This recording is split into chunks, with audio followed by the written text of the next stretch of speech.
Assalamualaikum warahmatullahi wabarakatuh. Ketemu lagi masih bersama Raja Channel, masih tentang seputar kolam. Nah, di kesempatan kali ini teman-teman kita akan bahas sebuah kolam mengenai penghubung chamber. Kenapa untuk penghubung chamber itu harus seimbang dengan pipa bottom drain atau pompa. Nah, di sini akan saya jelaskan bahwa di sini ada sketsa kolam, teman-teman. Kolam ini menggunakan 4 chamber. Yang pertama yaitu chamber mekanis, kemudian yang kedua ini chamber biologis, kemudian yang ketiga ini adalah chamber kimiawi. Kemudian untuk yang terakhir ini adalah penyimpanan air jernih yang nantinya akan disuplai masuk ke waterfall, teman-teman. Baik, di sini akan saya jelaskan kenapa banyak teman-teman yang masih saja belum paham tentang penempatan pipa atau pemasangan pipa pada sebuah chamber filter. Nah, di sini saya akan bahas yang pertama kali di sini tentang pipa penghubungnya, teman-teman. Untuk pipa penghubungnya di sini saya akan pasang 2 pipa berkapasitas besar. Dan saya akan jelaskan kenapa saya harus menggunakan pipa besar seperti ini. Dan harus menggunakan 2 pipa besar. Karena sering sekali terjadi tekor di sini, teman-teman. Di chamber pompa. Karena memang kapasitas kolam itu terlalu besar. Maka yang pastinya teman-teman harus pasang pompa yang besar pula agar sirkulasinya bagus atau pergantian air setiap jamnya itu bagus.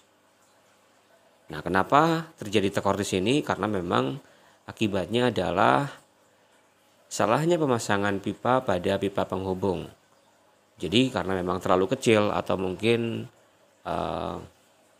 tidak seimbang dengan pipa bottom drain ini. Maka jika memang tidak seimbang, otomatis di sini akan tekor. Dan di sini akan cepat mudah surut karena memang pompanya besar, teman-teman. Jadi pastikan untuk pompanya itu harus seimbang juga dengan pipa yang dipasang dari kolam utama bottom drain ini. Kemudian untuk pipa penghubungnya juga harus seimbang. Nah, cara memastikan agar kolam kita itu seimbang seperti apa? Nah, di sini akan saya jelaskan. Jika memang pipa bottom drain ini adalah pipa bottom drain di tengah, teman-teman. Nah, jika pipa bottom drain ini dipasang dengan kapasitas 2,5 inch, maka otomatis di sini harus dipasang 2 inch, teman-teman. Jadi untuk satu pipanya ini adalah berkapasitas 2 inch. Jadi untuk totalnya 4 inch. Jadi agar sirkulasinya nanti lancar, teman-teman.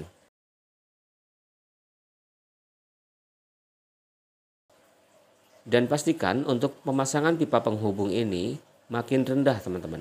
Jadi dari chamber 1 ini tinggi, kemudian chamber 2-nya makin rendah. Bedakan untuk pipanya ini sekitar 5-10 cm. Dan chamber 3 ke chamber 4 ini makin rendah. Jadi jika dilihat dari samping seperti ini. Jadi untuk pipanya makin rendah seperti ini. Dan kenapa memang banyak pertanyaan, kok sirkulasi saya di kolam saya kurang bagus ya? Kenapa? Ya karena memang faktornya banyak. Karena memang ada terkadang terlalu padat dari media filternya. Atau memang pipa penghubungnya ini sama rata. Jadi saya pastikan untuk pemasangan pipa penghubung chamber ini makin rendah, teman-teman, dari chamber 1 ke chamber 3. Nah, itu. Dan untuk pemasangan pipa backwash, jadi di sini saya akan jelaskan karena memang memperirit budget. Jadi banyak teman-teman juga kemarin yang pengen dibikinkan untuk backwash tidak dibuat chamber khusus untuk backwash, melainkan disambungkan langsung ke pipa pembuangan. Jadi untuk instalasinya seperti ini. Jadi nanti untuk pipa ini sambungkan saja ke pipa yang ini. Jadi menggunakan letter T, teman-teman. Jadi di tengah sini menggunakan letter T, dan di sini elbow. Nah, Pastikan teman-teman sebelum melakukan pengecoran pipa di bagian dasar tanah, atau tanahnya nanti digali baru nanti dicampur semen kemudian disimpan pipa ini. Dan pastikan sebelum dicor, pastikan untuk pipa ini dilem terlebih dahulu. Jangan sampai nanti teman-teman mengalami kebocoran pada kolam, karena memang akibatnya terlalu banyak sering dialami oleh teman-teman kita, karena memang jika memang terjadi kolam itu bocor, kebanyakan memang di sambungan pipa ini teman-teman. Jadi pastikan untuk teman-teman sebelum melakukan pengecoran itu dikontrol terlebih dahulu apakah pipa sambungannya ini udah dilem atau belum. Dan pastikan untuk backwashnya nanti disambungkan ke sini teman-teman, karena di gambar ini tidak disambungkan. Jadi seperti ini nanti untuk contoh kecilnya. Jadi pipa ini sambung aja langsung menggunakan letter T ke pembuangan ke sini teman-teman. Jadi nggak usah langsung transit ke chamber 1. Nah, jadi di video sebelumnya saya jelaskan kenapa harus transit dulu ke chamber 1, karena biar chamber 1 ini selalu ikut terkuras teman-teman. Nah, kita akan jelaskan pipa ini apa. Pipa ini adalah pipa pengontrolan aja teman-teman. Jadi jika memang teman-teman ingin membilas chamber 1, nanti tinggal ditarik aja ini. Ini tinggal ditarik aja, nanti akan terbuang lewat sini. Sekaligus ini juga tempat pengontrolan.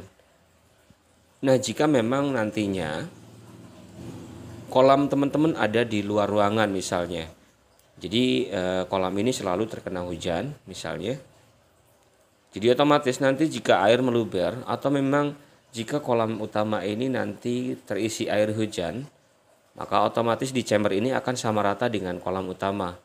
Nah, nanti dia akan terbuang melalui pipa pembuangan ini teman-teman. Jadi teman-teman nggak usah pasang pipa pembuangan untuk overflow di sini, nggak usah. Dan teman-teman cukup memasang pipa kontrol ini jika memang nantinya terjadi meluber di kolam utama. Nanti dia akan selain dia akan meluber ke sini, dia akan masuk lewat skimmer ini dan terbuang dari sini.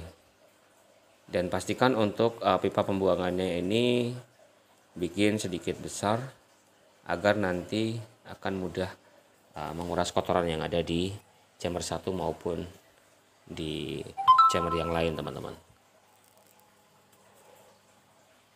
Itu kemudian jika memang banyak pertanyaan kenapa selalu terjadi kurang maksimal di bagian skimmer, sering saya bahas di video-video sebelumnya bahwa penempatan skimmer itu yang tepat di sini.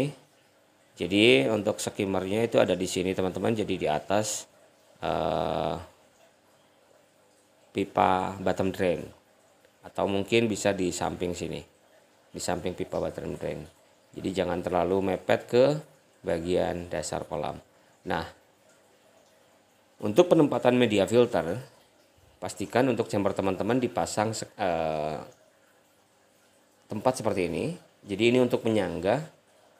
Jadi untuk coran ini untuk penyangga, yang pastinya nantinya untuk menyangga sekat penyimpanan media filter.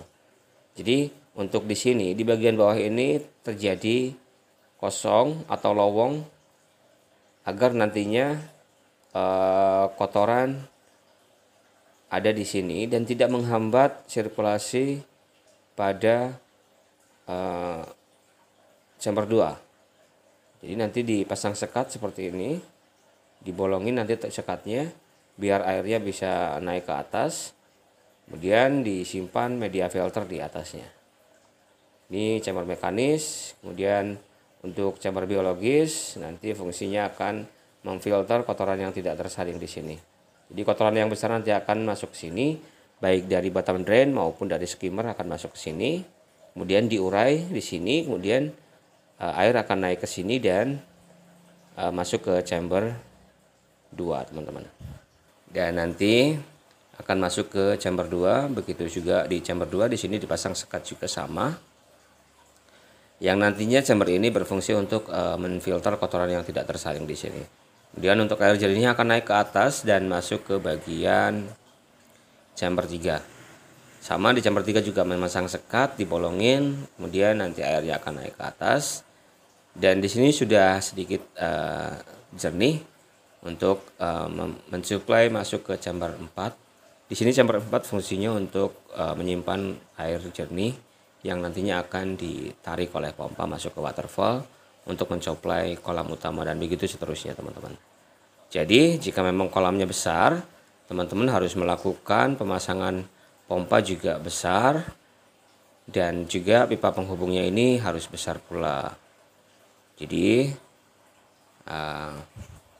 ini adalah salah satu cara mengatasi bagaimana agar kolam kita tidak terjadi tekor dan meluber di bagian chamber 1. Dan untuk fungsi skimmernya sama. Fungsi skimmer ini fungsinya untuk menghisap kotoran yang ada di permukaan kolam, baik dari kotoran ikan yang tertinggal maupun dari dedaunan yang akan mengotori kolam utama. Kemudian sisa pakan atau minyak-minyak dari sisa pakan nantinya akan masuk ke skimmer ke sini. Jadi pastikan untuk skimmernya teman-teman bisa beli sambungan skimmer dari toko-toko yang udah menyiapkan atau menyediakan pipa skimmer.